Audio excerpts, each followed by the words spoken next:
नमस्कार दोस्तों। तो हमारे सब्जेक्ट कोड है BPCC 102 जिसका नाम है बैचलर क्या बोलते हैं बायोसाइकोलॉजी सॉरी। तो आप लोगों को पता ही होगा, पहले जो मैं बात बता रहा हूँ वो सबसे इम्पोर्टेंट है। मुझे पता है कि पेपर को टाइम कम बचा हुआ है, लेकिन जो ज़रूरी बातें हैं वो आप समझ लो जिससे आपका पेपर 100 आउट ऑफ 100 जाए। और मैं बता दूँ, मुझे पता है 50 मार्क्स का ये पेपर आता है, 50 में से आपके 50 आएंगे। बस आप मेरी बात को ध्यान से सुनना। और मैं 50 में से 50 इतनी गारंटी के साथ क्यों कह रहा हूँ, आप जब मेरी बातों को सुनेंगे तो आपको खुद ही पता चल जाएगा। तो सबसे मेन और इम्पॉर्टेंट बात यह है कि पेपर कहाँ से आता है इग्नू का। तो पिछले 5 से जो 7 साल के एग्ज़ाम हुए होते हैं ना, 60 से 70% पेपर तो वहीं से आ जाते हैं। और बाकी का जो बचता है ना, वो भी कहीं पाताल से या आसमान से नहीं आता, वो भी बुक से ही आता है। और वो आता है जो इंपॉर्टेंट क्वेश्चंस होते हैं। और उनका पता कैसे चलता है कि मतलब कि जो क्वेश्चंस हैं, मैं उसको बंद ही कर लेता हूँ, नोटिफिकेशंस आती रहेंगी नहीं तो। और जो क्वेश्चंस हैं जो 30-40% बच जाता है वो भी बुक से आता है। और वो जो इंपॉर्टेंट टॉपिक्स हैं मैं वो भी आपको कवर करवा दूंगा। और ये सीरीज़ हमारी आज से शुरू हो रही है। इसमें मैं पहले तो प्रीवियस ईयर के क्वेश्चन पेपर ख़त्म करेंगे हम इसमें मैं पहले आपको क्वेश्चंस बताऊंगा विद आंसर्स और विद एक्सप्लेनेशन के साथ। और एक्सप्लेनेशन आपकी बिल्कुल ईजी वर्ड में रहेगी, ईजी भाषा में रहेगी। आपको इंग्लिश और हिंदी दोनों में समझाऊँगा। उसके अलावा आपको मैं उस तरीके से समझाऊंगा कि आपके दिमाग में बातें घुस जाएं और आप उसको लंबे समय तक याद रखो। मतलब पेपर तक तो कहीं नहीं बोलते, मगर आप बस मेरी बात को ध्यान से सुन भी लोगे ना, तो 100% गारंटी है कि आप पेपर में फाड़ के आओगे, ठीक है। क्योंकि रट्टे वाला काम तो यहाँ पे है नहीं, पेपर में लंबा लिखना होता है। तो रट्टा अगर आप सोच के आ रहे हो तो रट्टा तो मैं आपको जिस हिसाब से बताऊँगा ना, आपको रट्टा मारने की ज़रूरत भी नहीं पड़ेगी। तो ये भाई क्वेश्चन पेपर है, ठीक है। अभी क्वेश्चंस को क्या ये देखने हम नीचे से बस आंसर से स्टार्ट करते हैं। हमारा ये क्वेश्चन नंबर 11 लिखा हुआ है, लेकिन इसको आप इग्नोर करो।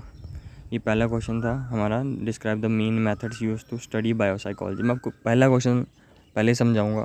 अगर आपको समझ आता है तो आप रुकना वीडियो पे, नहीं तो आप जा सकते हो। लेकिन मैं इतना कहूँगा कि पहला क्वेश्चन कम से कम समझ के जाओ, ठीक है।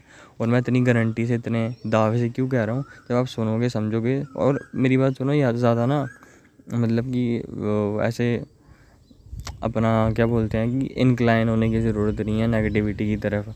जैसे आप हो वैसा बहुत अच्छा है। कुछ नहीं ना पढ़ा हुआ, मैं बिगिनर के लिए वीडियो बना रहा हूँ। जिसने कुछ नहीं पढ़ा हुआ है उसका एग्ज़ाम है, मुझे पता है 28 को एग्ज़ाम है। तो ये सबके लिए बेस्ट है हमारी सीरीज़। बस इसको आराम से सुन लो, दिमाग अपना यहाँ पे रखे। बाकी जो यहाँ वहाँ वाला काम है, तुम स्क्रॉल वगैरह कर रहे थे या किसी के पास बैठे तो साइड पे चले जाओ, हेडफोन वगैरह लगा लो और मेरी बातों को ध्यान से सुनो।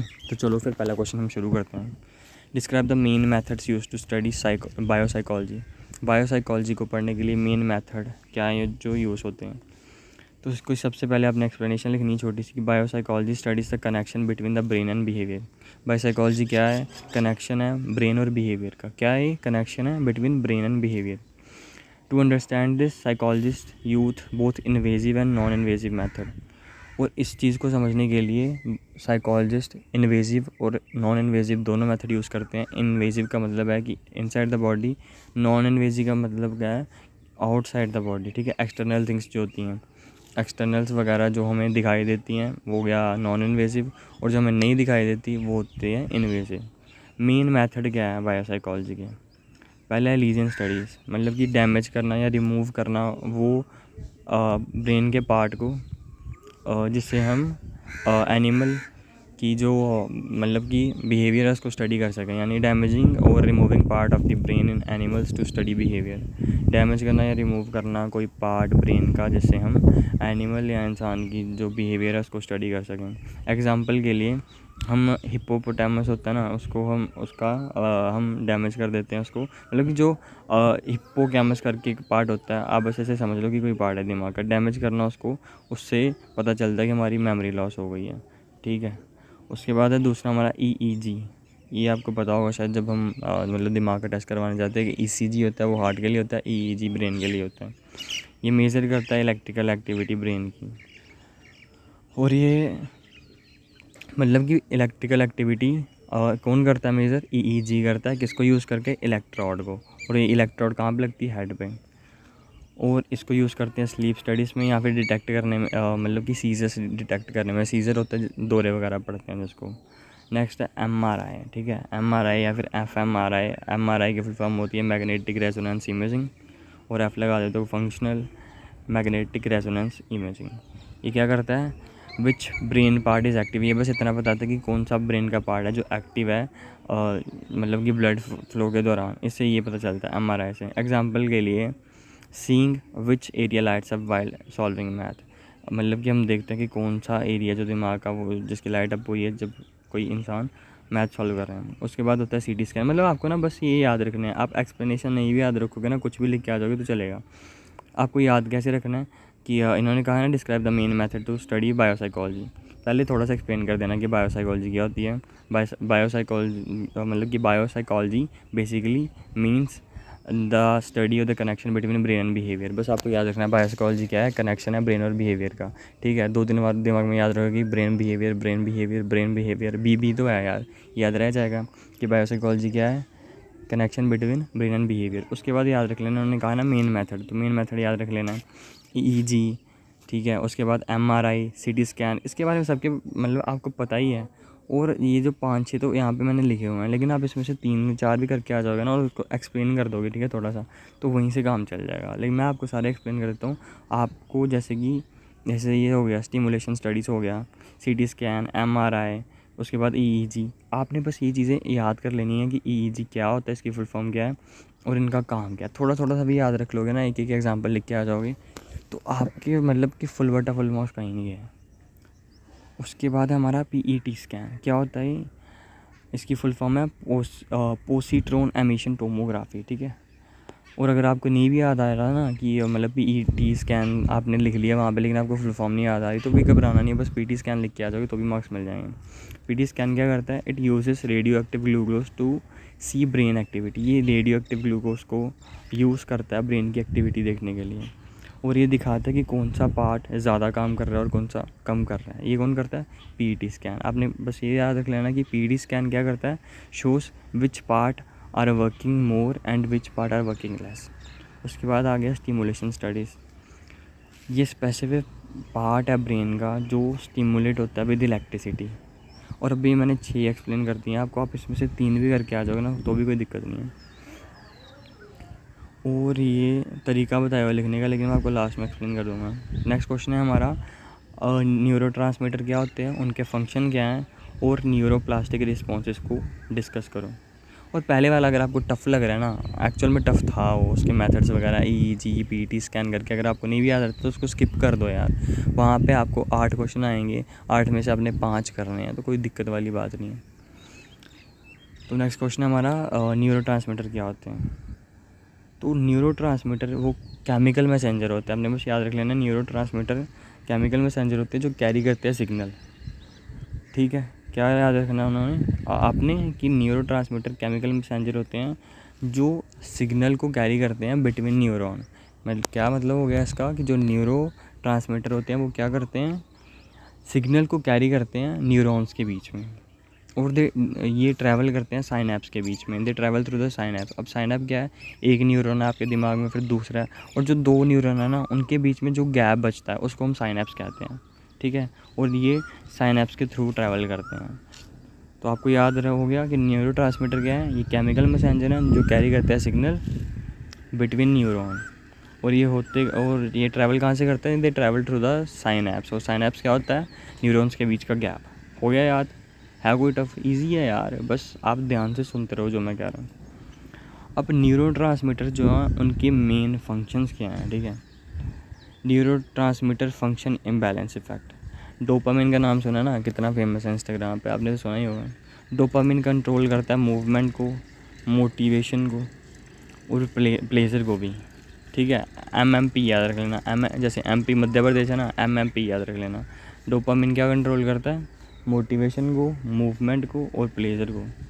अगर बहुत ज़्यादा हो गया, टू मच हो गया, उसको हम बोलते हैं सीज़ोफ्रेनिया। अगर बहुत कम है उसको बोलते हैं पार्किंसंस इफ़ेक्ट। अब ये नहीं याद रहता तो कोई दिक्कत नहीं है, बस इतना याद रख लेना कि न्यूरोट्रांसमीटर में डोपामिन होता है। डोपामिन क्या करता है, MMP मूवमेंट, मोटिवेशन और प्लेजर, इनको कंट्रोल करता है। क्या करता है डोपामिन, MMP मोटिवेशन, मूवमेंट और क्या, प्लेजर। MMP मोटिवेशन, मूवमेंट और प्लेजर को कंट्रोल करता है कौन, डोपामिन। आगे है सेरोटिनोन। सेरोटोनिन क्या करता है, सेरोटोनिन क्या करता है, ये मूड, स्लीप और इमोशन अगर लो हो तो डिप्रेशन होती है। ये चीज़ कौन बताता है, ये बताता है सेरोटोनिन। उसके बाद है ACH यानी कि एसिटाइल कोलिन, ये मसल मूवमेंट और मेमोरी लॉस का है। उसके बाद आपका GABA है, ये क्लेम करता है कि अगर मतलब ये काम करता है आपके ब्रेन को, अगर कम है आप मतलब कि आपके ब्रेन में अगर क्या बोलते हैं ये GABA कम है तो आपको एंजाइटी हो सकती है, सीजर हो सकते हैं। तो ये सारी चीज़ें हैं। उसके बाद में है न्यूरोप्लास्टिसिटी क्या होती है, और ये न्यूरोप्लास्टिसिटी बड़ा इंपॉर्टेंट है भी बहुत ईजी। मतलब कि न्यूरोप्लास्टिसिटी क्या है, ये ब्रेन की एबिलिटी है चेंज करने में, और मतलब क्या करता है इससे ब्रेन अपना कुछ काम को चेंज करता है या अडाप्ट करता है by forming a new connections. क्या है neuroplasticity? Neuroplasticity basically means the ability of the brain to change and adapt by forming new connection between neuron. Neuroplasticity क्या है? ब्रेन की एबिलिटी है चेंज और अडाप्ट करने की। कैसे करता है? By forming new connections between neuron. ठीक है, याद करवा देता हूँ। But what is the neuroplasticity? Neuroplasticity means the ability of the brain to change and adapt by forming new connections between neuron. Example क्या हो गया न्यूरोप्लास्टिक रिस्पॉन्स का? आफ्टर ब्रेन इंजरी, मतलब कि other part of the brain take over lost functions. जैसे आपके दिमाग का कोई पार्ट डैमेज हो गया ना, तो बाकी वाला जो आपका दिमाग है वो उसका काम करने लग जाएगा। अभी एक तो पार्ट डैमेज हो गया, अभी जो वो काम करता था वो तो करना ही पड़ेगा ना, मतलब कि आपकी बॉडी तो करेगी, और उसको उसकी जब देखभाल कौन करेगा उसको लुक आफ्टर, जो other parts of the brain है। ठीक है, ये होगी न्यूरोप्लास्टिक रिस्पॉन्स की क्या बोलते हैं एग्जांपल। क्या था न्यूरोप्लास्टिसिटी का मतलब कि टू चेंज एंड अडाप्ट ही था ना, to change and adapt by forming new connection. तो ये न्यू कनेक्शन फॉर्म कर लेता। अब एक पार्ट तो हो गया डैमेज, अभी बाकी वाले काम तो करने ही है ना, तो वो ब्रेन बाकी वाले हिस्सों से करता है। एग्जाम्पल क्या कि जब stroke patient relearn speech using the brain areas. अब जिसको हीट स्ट्रोक वगैरह आया होता है, हार्ट स्ट्रोक आता है ना, हार्ट अटैक आता है किसी को, तो वो पेशेंट बोलना फिर से सीखता है। मतलब वो अगर कोई अपनी ज़ुबान खो देता है यार हार्ट अटैक के चक्कर में, उसकी वजह से आया तो बाकी फिर क्या होता है, उसको फिर से बोलना सीखना पड़ता है। और इसकी सेकंड एग्जांपल हो गई learning a new skill. New neural pathways are made. जब हम कोई न्यू स्किल सीख रहे होते हैं ना, तो नए रास्ते बनते हैं, new pathways are made. Example के लिए जैसे कोई बंदा गिटार लर्न कर रहा है ना, इससे क्या होगा कि उसके ब्रेन के जो कनेक्शन है वो बढ़ेंगे उसके मोटर एरियाज में। उसके बाद थर्ड है हमारी एग्जांपल रिकवरी फ्रॉम स्ट्रेस और ट्रामा।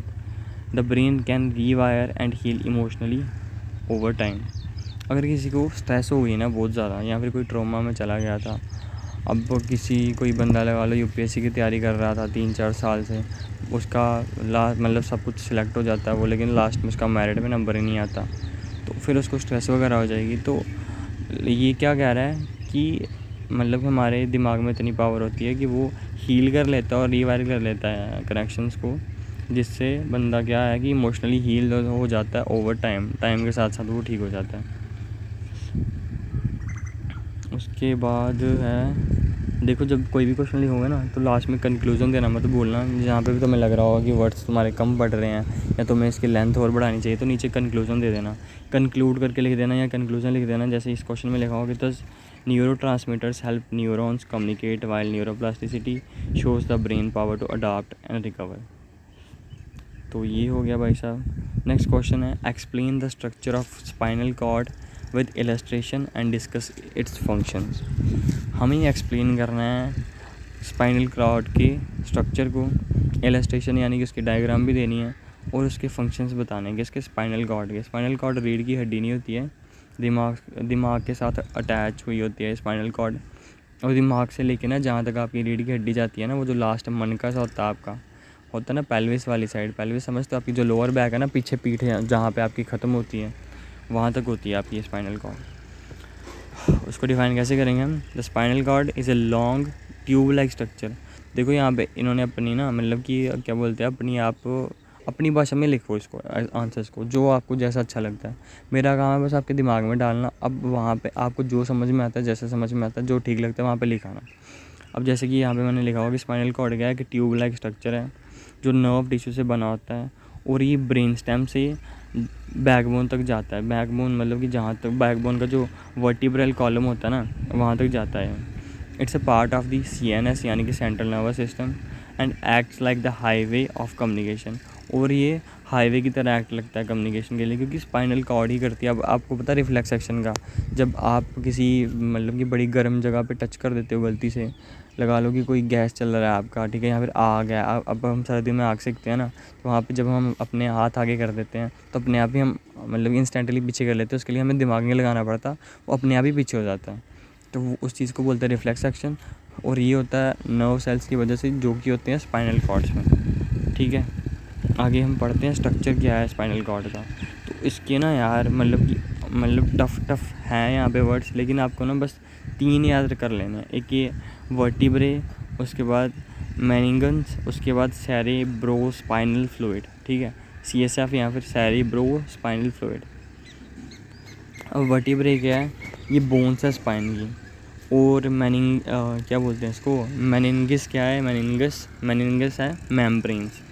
और ये सेरिब्रो स्पाइनल फ्लूइड क्या है, ये शॉक एब्जॉर्बर है। तो उसमें बहुत कुछ और भी देखो, जैसे ये ग्रे मैटर, वाइट मैटर, लेकिन आपको ये सब नहीं भी याद करोगे तो कोई चक्कर नहीं है। बस आपको मेन चीज़ें याद रख लेनी है, जैसे आप पेज भर के आओ, क्योंकि इनों के नाम पेपर में बता रहा हूँ। बस आपने अच्छा आपका मतलब लगना चाहिए कि आपने अच्छा लिखा और पेज भरी होनी चाहिए आपने। वो इतना चेक नहीं करते हैं। जो ये मेन चीज़ें हैं ना, डेफिनेशंस वगैरह, एग्जाम्पल वगैरह जो मैंने आपको बताई हैं, ये अच्छे से वहाँ पे लिख देना। और जो ज़्यादा टफ क्वेश्चन होगा उसको अवॉइड ही करना पेपर में, जो आपको अच्छे से आता होगा उसको लिखना। उसके बाद हम पढ़ते हैं ये ग्रे मैटर और वाइट मैटर को भी पढ़ ही लेते हैं। ग्रे मैटर क्या है, इसकी बटरफ्लाई शेप होती है, अंदर वाली साइड होता है और ये कंट्रोल करता है रिफ्लेक्सिस को। मैंने बताया ना अभी आपको, जो हाथ आप आग के ऊपर करते हो पीछे जाता है उसको बोलते हैं रिफ्लेक्स। वाइट मैटर क्या है, ये बाहर होता है और ये कैरी करता है मैसेज को अप एंड डाउन, ये मैसेजेस को लेके जाता है। अप एंड डाउन का क्या मतलब है, अप हो गया ब्रेन की तरफ और डाउन नीचे की तरफ, यानी आपकी बैकबोन वाली साइड। नेक्स्ट है स्पाइनल नर्व्स। स्पाइनल नर्व्स क्या होती है, इनका 31 पेयर होते हैं इनके, मतलब 31 का जोड़ा होता है। 31 pairs of nerves branch out from the spinal cord. ये जो 31 जोड़े होते हैं, 31 का जोड़ा होता है, ये आपके स्पाइनल कॉर्ड से निकलता है। और ये लास्ट मैंने बताया ना, जहाँ तक बैकबोन होती है ना, नीचे जहाँ तक जाती है वहाँ तक ये स्पाइनल कॉर्ड फैली हुई हैं।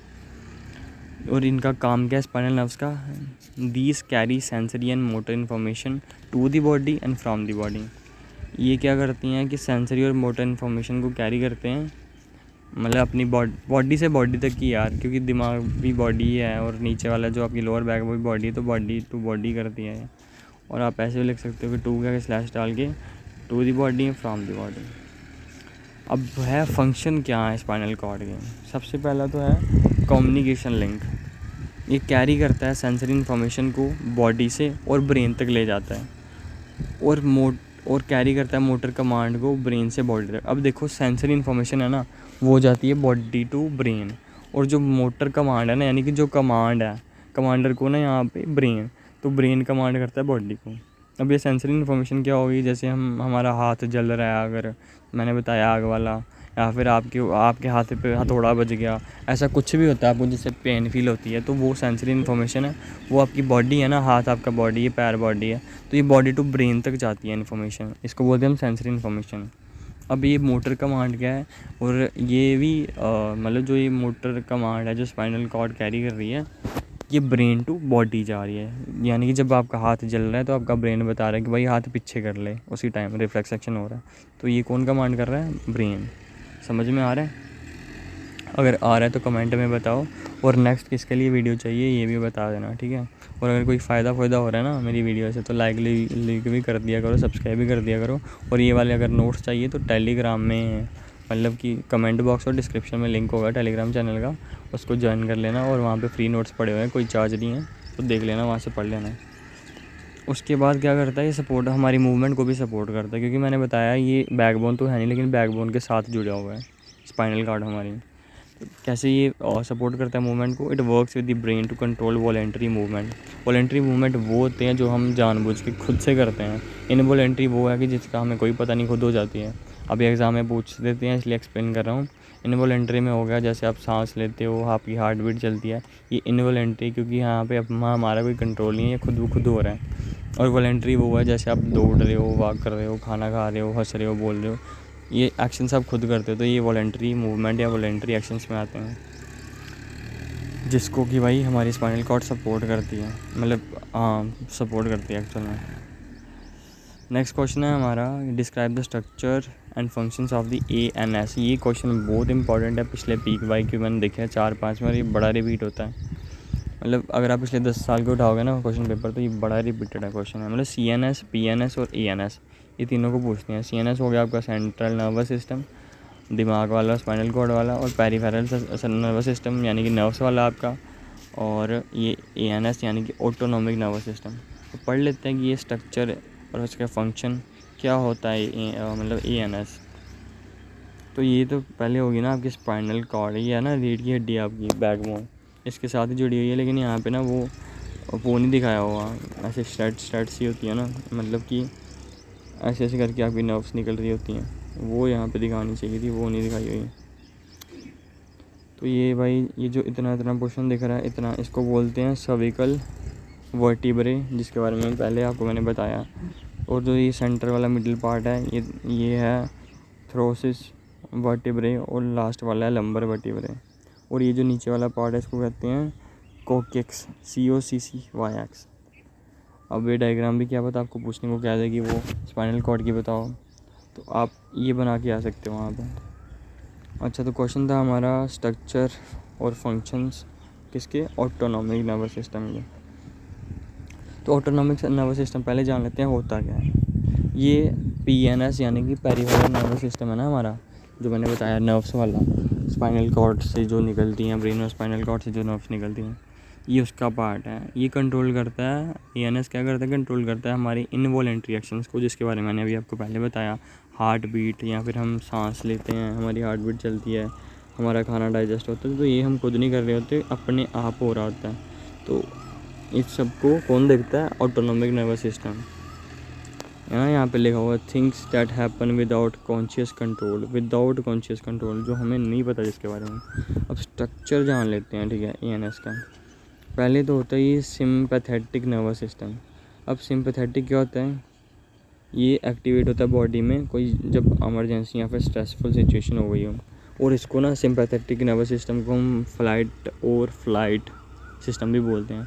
जैसे आपने सुना होगा एड्रेनलिन निकलता है ना, वो भी होता है, मतलब हमारा हार्मोन होता है, तो क्या बोलते हैं उसको भी हम फ्लाइट और फाइट हार्मोन कहते हैं। तो ये फाइट और फ्लाइट सिस्टम है सिंपैथेटिक नर्वस सिस्टम। ये इसके इफ़ेक्ट क्या होते हैं, ये हमारी हार्ट बीट को इंक्रीज़ कर देता है, मतलब प्यूपिल को डायलेट कर देता है, डाइजेशन को स्लो कर देता है, ब्लड प्रेशर को बढ़ा देता है।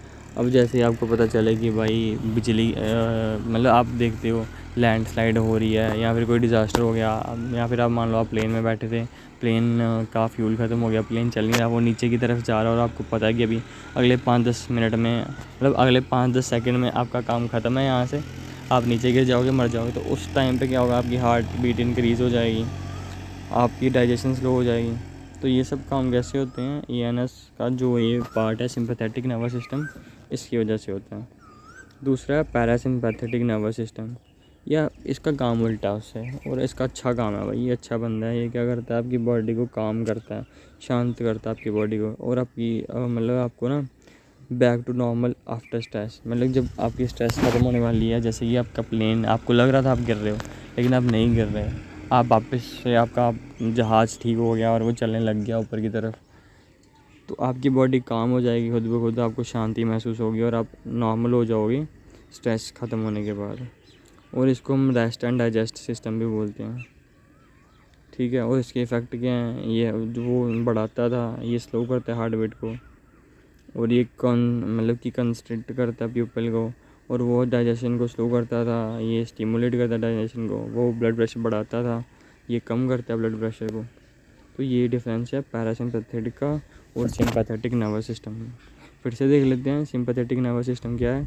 ये इमरजेंसी या फिर स्ट्रेसफुल सिचुएशन में एक्टिवेट होता है, इसको हम फ्लाइट सिस्टम भी कहते हैं। ये हमारी हार्ट बीट बढ़ा देता है, डाइजेशन स्लो कर देता है, ब्लड प्रेशर बढ़ा देता है। उसके बाद सिंपैथेटिक सिंपैथेटिक से ऑपोजिट होता है।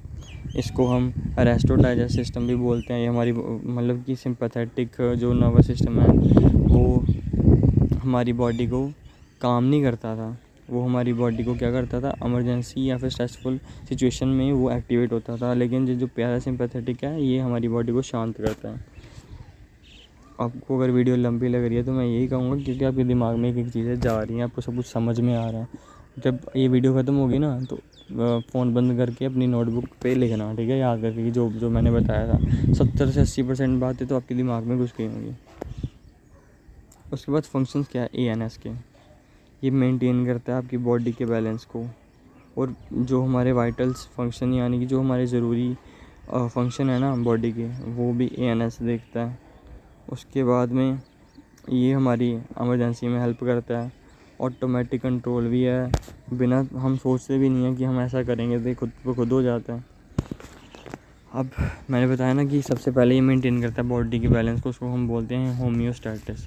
और ये मैनेज करता है वाइटल फंक्शंस को, ज़रूरी कामकाज को बॉडी के, जैसे कि हार्ट रेट हो गया, रेस्पिरेशन हो गया, डाइजेशन हो गया। इन सब चीज़ों जो ये वाइटल फंक्शंस हैं इसको ANS ही देखते हैं। और इमरजेंसीज में भी हेल्प आता है, जैसे कि सिंपैथेटिक और पैरासिम्पैथेटिक का मैंने बताया कि जब इमरजेंसी पड़ जाती है तो फिर सिंपैथेटिक सिस्टम एक्टिवेट हो जाता है। जब इमरजेंसी वाली ठीक हो जाती है, सब कुछ सही हो जाता है, हम नॉर्मल पोजीशन में आ जाते हैं, स्ट्रेस कम हो जाती है, तो वो आता है पैरासिम्पैथेटिक सिस्टम है। नेक्स्ट क्वेश्चन है हमारा, हमें एलुसिडेट करना है फंक्शन को लोब्स के, जो सेरिब्रल कॉर्टेक्स है उसके। मतलब एलुसिडेट का एलैबोरेट मतलब एलुसिडेट जो है सॉरी उसका मतलब एक्सप्लेन ही लगा लो। हमें एक्सप्लेन करना है फंक्शन जो होते हैं मतलब सेरिब्रल कॉर्टेक्स है ना इसके लोब्स के, उसके बारे में। सबसे पहले जो ये सेरिब्रल कॉर्टेक्स है ये सबसे बाहर वाली लेयर होती है, ठीक है, ब्रेन की। क्या है ये जो सेरिब्रल, आपने सुना होगा कि दो हमारे पार्ट होते हैं, सेरिबैरम और सेरिबैलम। तो उससे आपको कैसा लगना चाहिए कि ये दिमाग के बारे में ही है। बाकी आप पढ़ भी साइकोलॉजी रहे हो तो साइकोलॉजी है भी दिमाग के बारे में। तो सेरिब्रल कॉर्टेक्स क्या है, ये सबसे बाहर वाली लेयर है आपके दिमाग की। ये 2 पार्ट में डिवाइड है, या फिर कह सकते हो कि 2 हेमिस्फीयर में डिवाइड है। और हर एक हेमिस्फीयर 4 पार्ट में डिवाइड है, जिसको हम बोलते हैं लोब्स। फिर से बताता हूँ, सेरिब्रल कॉर्टेक्स क्या है, सबसे बाहर वाली लेयर है हमारे दिमाग की, और ये 2 हेमिस्फीयर में डिवाइड है। और हर एक हेमिस्फीयर जो है वो आगे 4 लोब्स में डिवाइड है। हर एक लोब जो है वो कंट्रोल करता है अलग किस्म के फंक्शन को, जो कि रिलेटेड है हमारे थॉट से, सेंसेस से और एक्शन से, ठीक है। मैंने बता दिया, अब लास्ट टाइम मैं फिर से एक्सप्लेन कर रहा हूँ इसको, आपको तो नहीं रट जाएगा। आपको पहले लगा होगा कि सेरिब्रल कॉर्टेक्स कितनी टफ चीज़ है ना, लेकिन अभी मज़े से रट रहा होगा। सेरिब्रल कॉर्टेक्स क्या है, सबसे बाहर वाली लेयर है, आउटर मोस्ट लेयर है आपकी ब्रेन की। ये 2 पार्ट में या फिर 2 हेमिस्फीयर में डिवाइड है। हर एक हेमिस्फीयर आगे 4 लोब्स में डिवाइड है। हर एक लोब्स का अपना अलग काम है, और ये काम किसके रिलेटेड है, थॉट, सेंस और एक्शन के। इसके थॉट, सेंस और एक्शन के, किस चीज़ के, थॉट, सेंस और एक्शन के, था ना इजी। आगे 4 मेन जो लोब्स हैं हमारे और उनके फंक्शंस हैं उसको पढ़ लेते हैं। पहले तो है हमारा फ्रंटल लोब, ये कंट्रोल करता है हमारी थिंकिंग को, प्लानिंग को, डिसीजन मेकिंग को और वॉलेंटरी मूवमेंट को। वॉलेंटरी मूवमेंट मैंने बताया 3-4 बार पहले भी, वो होती हैं जो हम स्वयं करते हैं, खुद से करते हैं, ठीक है, जो अपने आप नहीं होती, जिसको हम खुद करते हैं। और ये हमारी पर्सनैलिटी और स्पीच में भी इन्वॉल्व है, जैसे कि मैथ सॉल्व करना, ठीक है। क्या हो गया, जो फ्रंटल लोब है ये क्या करता है, कंट्रोल करता है हमारी थिंकिंग, प्लानिंग, एक्सेट्रा में लिख के आ जाओगे ना फिर भी मार्क्स मिल जाएंगे, ठीक है। क्या करता है फ्रंटल लोब, थिंकिंग, प्लानिंग और वॉलेंटरी एक्शंस। इस तरह भी याद कर लोगे तो बहुत अच्छा है, ठीक है। बाकी बचा क्या है इसमें, डिसीजन मेकिंग बचा है, थिंकिंग, प्लानिंग, डिसीजन मेकिंग और voluntary action. Okay, temporal lobe. अब टेम्पोरल लोब क्या है, ये रिस्पॉन्सिबल है हेयरिंग, लैंग्वेज, अंडरस्टैंडिंग और मेमोरी के लिए। किसके लिए, हेयरिंग, लैंग्वेज, अंडरस्टैंडिंग और मेमोरी। बस हेयरिंग और मेमोरी भी याद रख लोगे वो भी चल जाएगा, बस हेयरिंग लिख के आओगे वो भी चल जाएगा, बस लिख के आना, छोड़ना है। टेम्पोरल लोब क्या करता है, रिस्पॉन्सिबल है हेयरिंग, लैंग्वेज, अंडरस्टैंडिंग और मेमोरी के लिए। 1 सेकेंड, आगे है ऑसिपिटल लोब, ये कंट्रोल करता है हमारे विज़न को। जब हम कुछ चीज़ देख रहे हैं या फिर पहचान रहे हैं तो उसके लिए रिस्पॉन्सिबल कौन होता है? Occipital lobe. आ गया है पैरेटल लोब। ये क्या करता है? जब हम किसी चीज़ को टच करते हैं या फिर हमें पेन होता है, टेम्परेचर या बॉडी की जो पोजीशन है, इस चीज़ को कौन देखता है? Parietal lobe. एग्जांपल क्या है कि हमें थोड़ी मतलब गर्मी लग रही है, जब हम चाय पीते हैं, ठीक है, तो हमें क्या होता है कि ऐसे गर्मी सी फील होती है अपने अंदर, एक वार्मथ फील होती है, एक हॉटनेस सी फील होती है अपने अंदर, होती है ना।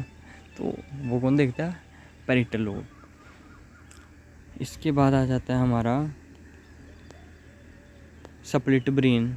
क्या होता है ह्यूमंस में? और जो मायर थे और स्पेयरी थे, उनके एक्सपेरिमेंट के बारे में हमें डिस्कस करना है। सबसे पहले देखते हैं हम स्प्लिट ब्रेन। अब स्प्लिट ब्रेन क्या होता है भाई? स्प्लिट ब्रेन पेशेंट में क्या होता है कि द कॉर्पस कैलोसम, यानी कि वो चीज़ जो कनेक्ट करती है दो ब्रेन के हेमिस्फेयर को। मैंने बताया ना भाई, 2 हेमिस्फेयर होते हैं, हर एक हेमिस्फेयर 4 हिस्सों में डिवाइड होता है। उसको हम क्या बोलते हैं? वो कॉर्टेक्स करके था ऊपर, अभी तो पढ़ा है हमने, बोलना नहीं है उसको, ठीक है। और ये मतलब कि किसके लिए होता है? एपिलेप्सी हो ना, जो कोई मतलब तगड़े तरीके की सेवियर एपिलेप्सी, उसको ट्रीट करने के लिए। एपिलेप्सी वही हो गया सीजर्स, जिसको दौरे पड़ते हैं। तो स्प्लिट ब्रेन पेशेंट क्या होते हैं? वो कॉर्पस कैलोसम जो कनेक्ट करता है 2 हेमिस्फेयर को, वो कट हो जाए या फिर डैमेज हो जाए। क्या होता है ये कॉर्पस कैलोसम? मतलब कि स्प्लिट ब्रेन क्या होता है? स्प्लिट ब्रेन पेशेंट्स में वो होता है जो कॉर्पस कैलोसम है, जो कि कनेक्ट करता है ब्रेन के हेमिस्फेयर को, अगर वो डैमेज हो जाए या फिर कट जाए। और ये मतलब कि हम इसको आमतौर पर किसके लिए यूज़ करते हैं? जो सीवियर एपिलेप्सी वाले पेशेंट होते हैं ना, जिनको दौरे पड़ते हैं, उनको ट्रीट करने के लिए। As a result the 2 hemisphere can not communicate with each other. इससे क्या हो जाता है कि जो पार्ट डैमेज हो जाता है या कट हो जाता है, इससे कि दोनों जो हेमिस्फेयर थे वो आपस में बातचीत ही नहीं कर पाते, कम्युनिकेट ही नहीं कर पाते। और यहाँ पे कम्युनिकेट का मतलब आपको इतना डीप में जाने की ज़रूरत नहीं है। वैसे कम्युनिकेट का मतलब यही है कि आपस में कोई भी काम करना होता है ना, सलाह करते हैं पहले वो, तो वो अपनी सलाह नहीं कर पाते।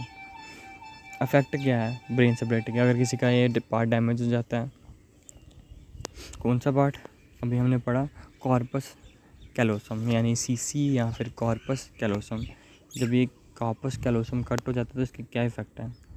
हर एक जो हेमिस्फेयर है वो कंट्रोल करता है हमारी बॉडी की ऑपोजिट साइड को। अगर एक ऑब्जेक्ट जो है वो हमें राइट विजुअल फील्ड की तरफ शो कराया जाता है, तो जो लेफ़्ट हेमिस्फेयर है वो डिस्क्राइब कर सकता है, और स्पेशली लैंग्वेज को। और अगर वो हमें शो होता है लेफ़्ट विजुअल फील्ड वाली साइड, तो राइट हेमिस्फेयर वो देख सकता है, लेकिन उसको नेम नहीं कर सकता क्योंकि उसके पास कोई स्पीच एबिलिटी नहीं होगी। नेक्स्ट है हमारा मायर और स्पेयर। जो एक्सपेरिमेंट थे, 3 मार्क्स का आता है लगभग ये, 10 मार्क्स का क्वेश्चन होगा ना, तो 3 मार्क्स का आपको ये भी लिखने आएगा और पड़ेगा वहाँ पे। तो ये एक्सपेरिमेंट जो है ना मेयर का और स्पेयर का, ये किया था मतलब कि मेयर्स और स्पेरी ने किसके ऊपर? कैट्स के ऊपर। उन्होंने कॉर्पस कैलोसम था और उसकी जो ऑप्टिक चियासम थी ना कैट्स की, उसको कट कर दिया था। अब आपको लग रहे होंगे ये वर्ड मेरे डिफ़िकल्ट है जैसे डॉक्टर यूज़ करते हैं, तो बस आप ये याद रख लो कि जो मेयर और स्पेरी थे, इन्होंने कॉर्पस कैलोसम जो कि पार्ट है जो कनेक्ट करता है दोनों हेमिस्फेयर को, उसको कट कर दिया था बिल्ली के। और उन्होंने ट्रेन किया था कैट को खाना ढूंढने के लिए सिर्फ एक आंख से, क्योंकि एक ही आंख काम करेगी ना। तो when the other I was used the learning did not transfer. और फिर जब मतलब कि एक आंख से वो ट्रेन हो गई थी ना अपने खाना ढूंढने के लिए, और जब दूसरी आंख उन्होंने जब यूज़ करी, तो वो जो लर्निंग थी वो ट्रांसफ़र नहीं हो पाई, जिससे कि ये प्रूफ होता है कि each hemisphere learns and stores information independently. हर एक हेमिस्फेयर जो है ना, 2 आपके हेमिस्फेयर हैं, आप मान लो कि 2 हिस्से हैं आपके दिमाग के, तो वो जो एक हिस्सा अपना अलग काम करता है, दूसरा अलग काम करता है, और चीज़ें भी अलग अलग सीखता है और उनको स्टोर भी अलग अलग करता है। और अगर एक हिस्सा ख़राब हो जाए तो फिर जो वो काम करता था वो दूसरा हिस्सा अकेला नहीं कर पाएगा। ये चीज़ यहाँ पे ये बताना चाह रहे हैं मेयर और स्पेरी। आगे क्वेश्चन है कि फंक्शन क्या है इंडोक्राइन ग्लैंड के। अब भाई सुनो, इंडोक्राइन ग्लैंड क्या होते हैं? ये वो ग्लैंड होते हैं जो कि हार्मोन सेक्रीट करते हैं, ठीक है, जो सिक्रीशन ऑफ हार्मोन करते हैं। अब ये नहीं कहना हमें नहीं पता हार्मोन क्या होते हैं, आपने यार 7th 8th क्लास से पढ़ते आ रहे हो। Hormones are the chemical messengers, hormone are the chemical messenger हैं और that effect growth, mood, metabolism and behaviour. तो ये क्या होता है एंडोक्राइन ग्लैंड, मतलब एंडोक्राइन जो सिस्टम है, एंडोक्राइन ग्लैंड है ये, आप ये मान लो कि एंडोक्राइन सिस्टम जो है इसमें अलग अलग ग्लैंड हैं जो कि हार्मोन्स को सिक्रीट करते हैं। हार्मोन केमिकल मैसेंजर होते हैं जो इफ़ेक्ट करते हैं आपकी ग्रोथ, मूड, बिहेवियर एटसेट्रा। ऐसा लिखोगे तो पूरे मार्क्स मिलेंगे। हार्मोन्स क्या होते हैं? Hormones are the chemical messengers that effect growth, mood and behaviour. अब मेजर एंडोक्राइन ग्लैंड और उनके फंक्शंस के हम देख लेते हैं। आप सारे ने भी मेंशन करोगे तो कोई चक्कर नहीं, जितने होंगे आपसे प्रिपेयर उतने कर लेना। तो सबसे पहले हमारा पिट्यूटरी ग्लैंड, जिसको हम मास्टर ग्लैंड भी बोलते हैं। अब आपके स्कूल का मास्टर कौन होता है? प्रिंसिपल, मतलब सबसे हेड मास्टर है तो वही है ना। अब आपकी बॉडी का कौन हो गया, कौन प्रिंसिपल हो गया आपकी बॉडी का? ब्रेन। तो पिट्यूटरी ग्लैंड कहाँ होता है? आपके भेजे में, मतलब ब्रेन में आपके।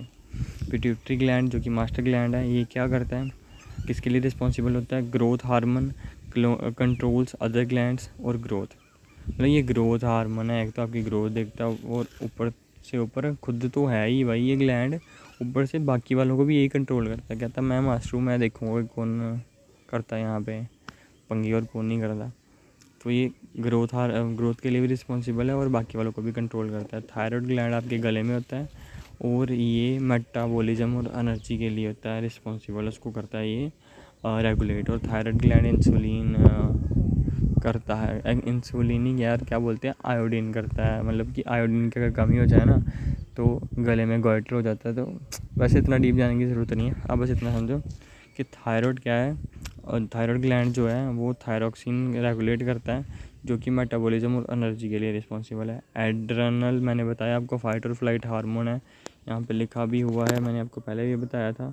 एड्रेनल क्या है कि एड्रेलिन जो है इसका ये वाला हार्मोन है और ये स्ट्रेस को मैनेज करता है। फाइट और फ्लाइट हार्मोन होता है जब आपको किसी के ऊपर गुस्सा आता है, आप किसी को मारना चाहते हो, आपके अंदर अचानक से एनर्जी आ जाती है, आपकी बाहों में, आपके हाथों में ज़ोर आ जाता है, तो वो किससे आता है?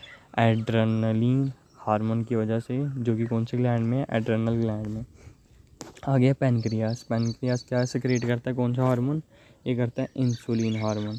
और ये क्या करता है?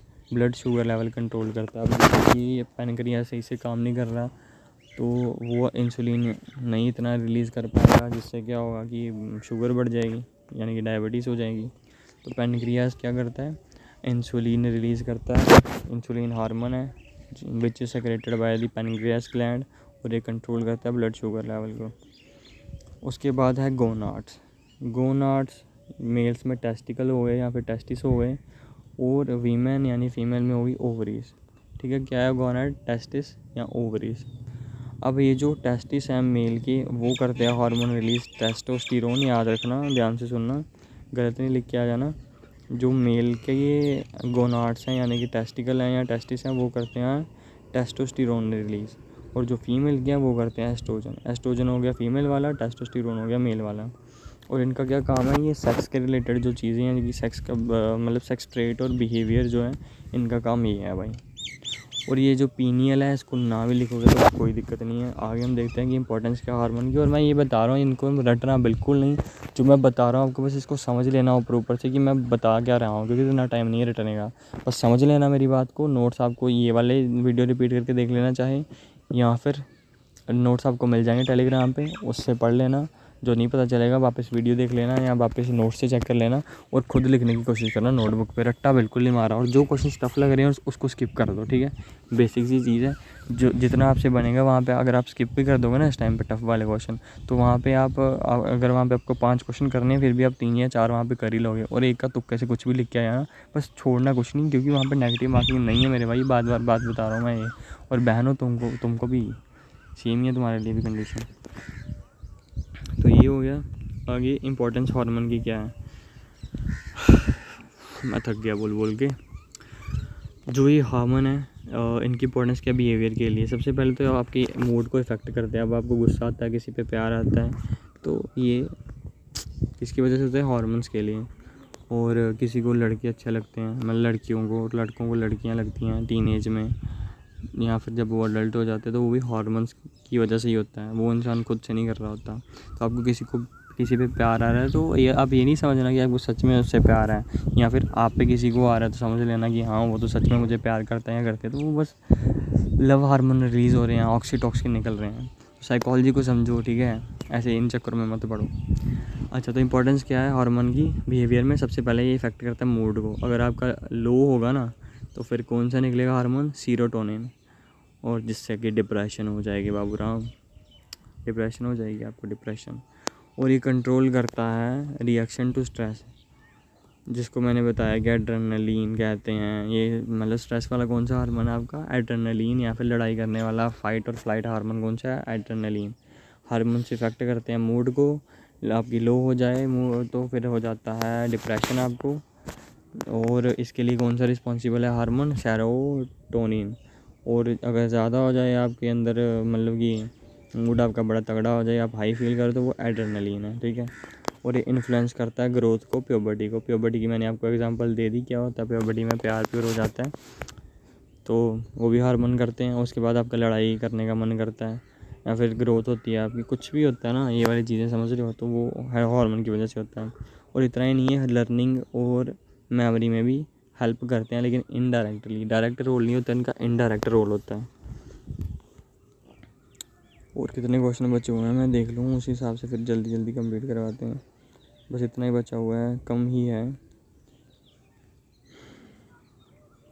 बंदा थक जाता है यार बोल बोल के।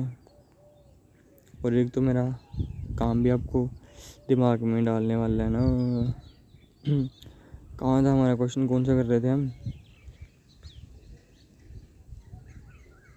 ये हो गया हमारा फंक्शन और रोल हो गए ग्लैंड के। मेथड टू स्टडी ब्रेन, ये वाला करना है हमने। तो हमने लास्ट करा था ये टेस्टिकल ओवरी वगैरह मोड। हो गया। अब हमारा क्वेश्चन का नाम है method to study brain lateralization. अब ब्रेन लेटरलाइजेशन का मतलब क्या होता है? It means that the left and the right hemispheres of the brain have different function. Brain lateralization को आप डिवीज़न ऑफ ब्रेन भी कह सकते हो, जो हमारा दो हेमिस्फीयर में दिमाग डिवाइड है और उनके डिफरेंट फंक्शंस है अपने। इसकी मेथड क्या है इसको स्टडी करने की? देखो क्वेश्चन में है ना, मेथड टू स्टडी ब्रेन लेटरलाइजेशन। पहले आपको एक्सप्लेन कर देना ब्रेन लेटरलाइजेशन क्या होती है। लेफ्ट और राइट जो हेमिस्फीयर है आपका, और उनके अलग फंक्शन होते हैं, इसको हम बोलते हैं ब्रेन लेटरलाइजेशन। अब मेथड क्या है इनको पढ़ने की? पहला है स्प्लिट ब्रेन स्टडी। ये इसमें क्या होता है कि जिनका कॉर्पस कैलोसम कट कर दिया जाता है, ये उन पे कंडक्ट होता है, ठीक है। स्प्लिट ब्रेन स्टडी मैंने यार आपको बताया कि वो जो दिमाग, मतलब कि ये कॉर्पस कैलोसम जिनका कट हो जाता है, उन पे जो ये होता है। रॉजर स्पैरी और जो मेयर का जो एक्सपेरिमेंट था, जो रिसर्च थी, जो शो करती है कि लेफ्ट हेमिस्फीयर लैंग्वेज के लिए है और राइट जो है आपकी विजुअल और स्पैटिकल स्किल के लिए है। मतलब लेफ्ट आपका हेमिस्फीयर लैंग्वेज के लिए है और राइट वाला आपका विजुअल स्किल के लिए है, इतना याद रख लेना। उसके बाद ब्रेन इमेजिंग है, MRI या PET था, मैंने आपको पहले भी एक्सप्लेन करा है। ये शो करता है कि कौन सा हेमिस्फीयर एक्टिव है अलग अलग टास्क के लिए, कि जब आप बोल रहे हो या फिर आप ड्राइंग कर रहे हो तो आपका लेफ्ट हेमिस्फीयर एक्टिव है या राइट वाला एक्टिव है। तो ये आपका MRI या PET बताता है, जिसको हम ब्रेन इमेजिंग बोलते हैं। थर्ड आपका लीजन स्टडीज़, जिसके बारे में भी हमने बात कर लिया है। जब डैमेज हो जाता है कोई एक पार्ट हमारे ब्रेन का, इससे स्पेसिफिक प्रॉब्लम्स हो जाती हैं। जैसे अगर आपका लेफ़्ट पार्ट डैमेज हो जाए तो फिर आपको स्पीच प्रॉब्लम्स होंगी, बोलने में दिक्कत होगी। मैंने यहाँ पे आपको बताया ऊपर कि जो लेफ़्ट हेमिस्फीयर है वो लैंग्वेज के लिए है, राइट वाला विजुअल और स्पेटिकल स्किल के लिए। आगे है वाडा टेस्ट। ये टेम्परेरी एनेस्थीसिया होता है, मतलब कि इसमें क्या है, टेम्परेरी एनेस्थीसिया दिया जाता है किसी एक हेमिस्फीयर को टेस्ट करने के लिए कि कौन सा कंट्रोल कर रहा है लैंग्वेज। नेक्स्ट क्वेश्चन है स्ट्रक्चर और इम्पोर्टेंस बताना है साइनैप्स की। साइनैप्स यानी कि गैप, ठीक है, गैप बिटवीन द न्यूरॉन्स। मैंने आपको पहले बताया इसके बारे में, आई होप याद होगा आपको। साइनैप्स क्या है? एक स्मॉल गैप है दो न्यूरॉन्स का, ठीक है। जहाँ पे कम्युनिकेशन हैपन होती है। कहाँ होती है कम्युनिकेशन हैपन? साइनैप्स में। साइनैप्स क्या है? एक स्मॉल गैप है दो न्यूरॉन्स के बीच का। स्ट्रक्चर क्या है? पहले तो प्री साइनेप्टिक न्यूरॉन होता है जो कि सेंड करता है मैसेज। वही मतलब न्यूरॉन क्या करता है? सेंड भी करता है मैसेज, रिसीव भी करता है, उसके बाद इंटरप्रेट भी करता है। ये सब कुछ एक्सप्लेन करूँगा, बस ध्यान से सुनते रहना। प्री साइनेप्टिक न्यूरॉन क्या होता है? सेंड करता है मैसेज। साइनेप्टिक गैप जो है, इस गैप में, और जो सिनेप्टिक गैप है ये क्या है? मतलब ये हम बता रहे हैं स्ट्रक्चर का। तो सबसे पहले हमने बता दिया प्री साइनेप्टिक न्यूरॉन, ये वो होते हैं जो सेंड करते हैं मैसेज को। साइनेप्टिक गैप है जो गैप है न्यूरॉन के बीच का। पोस्ट साइनेप्टिक न्यूरॉन क्या है? जो वो रिसीव करते हैं मैसेज को। और न्यूरोट्रांसमीटर क्या है? ये केमिकल जैसे डोपामीन, सेरोटोनिन हो गया जो कैरी करते हैं मैसेज को और गैप के बीच में। ठीक है, क्या हो गया ये न्यूरोट्रांसमीटर? ये केमिकल्स हैं जैसे कि डोपामीन हो गया, सेरोटोनिन हो गया, जो कैरी करते हैं मैसेज को गैप के बीच में। आगे इम्पोर्टेंस क्या है साइनैप्स की? ये न्यूरल कम्युनिकेशन को अलो करता है और ये रिस्पॉन्सिबल है किसके लिए? मेमोरी के लिए, लर्निंग के लिए और मूड के लिए। और ड्रग और जो मेडिसिन है ना वो अफेक्ट करती हैं साइनेप्टिक एक्टिविटी को, जैसे कि एंटी प्रेजेंट्स जो हैं वो इंक्रीज़ कर देते हैं सेरोटोनिन के लेवल को साइनैप्स में। ये हो गया इंपॉर्टेंट साइनैप्स के। ठीक है, बस अब अगर आपको ये तीनों नहीं याद रखेंगे, बस ये याद रखना इंपॉर्टेंस क्या है साइनैप्स की? Responsible for memory, learning, mood. Memory, learning, mood सबसे में यार पूरी बायोसाइकोलॉजी में है क्या? देखो ना, एक मेमोरी है, लर्निंग है, मूड है, मूवमेंट है और मेटाबॉलिज्म था, यही है। तो आपको मतलब तुक्का भी लग जाता है। मतलब आप ये भी लिख दोगे ना वहाँ पे, आप इधर उधर ही थोड़ा बहुत हो जाएगा आपसे, तो चल जाएगा वहाँ पे यार। समझ रहे हो मेरी बात को? उसके बाद कुछ नहीं, क्वेश्चन आपके होते हैं ख़त्म। आई होप आपको समझ में आया होगा। और यहाँ पे छोड़ के नहीं जाना, ठीक है? पहले सुनो मेरी बात को। मैंने जो भी क्वेश्चन बताया ना आपको, मैंने इस वे में एक्सप्लेन किया। अगर आप मेरी पिछली वाली वीडियो देखोगे ना, वहाँ पे मैंने पूरा प्रोफेशनल हो गया बताया। लेकिन ये सब्जेक्ट थोड़ा सा टफ था, इसलिए मैंने ऐसे बताया जैसे आप अपने किसी यार, मित्र, दोस्त से बात कर रहे हो, कि आपको सब कुछ समझ में आए।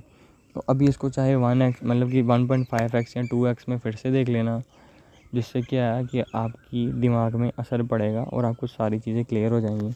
और टेंशन लेने की ज़रूरत नहीं है। नेक्स्ट वीडियो आ रही है, मैं आपको मतलब कि जो 2024 दिसंबर सेशन है ना, वहाँ तक के PYQ वहाँ से लेके पीछे 2015 तक PYQ कंप्लीट करवाने की कोशिश करूँगा। और ये तो है, इसके अलावा जो इंपॉर्टेंट क्वेश्चंस है ना, जो जिसमें कि PYQ भी इंपॉर्टेंट इंक्लूडेड है, और उसके अलावा जो इंपॉर्टेंट क्वेश्चंस है जिसके मैंने आपको बताया, जो आउट मतलब बाहर से, आउट ऑफ द बॉक्स जो पूछा जाता है, तो वो वाले क्वेश्चंस भी मैं कवर कर रहा हूँ आपसे। और ये नोट्स आप फ्री में अवेल करवा सकते हो। बस आपको नीचे कमेंट बॉक्स और डिस्क्रिप्शन में लिंक दिया हुआ है टेलीग्राम चैनल का और व्हाट्सएप चैनल का। व्हाट्सएप चैनल ज्वाइन करोगे तो वहाँ पे मैं अपडेट्स देता रहता हूँ, मतलब क्योंकि वीडियो तो इतनी अपलोड हो नहीं सकती भाई।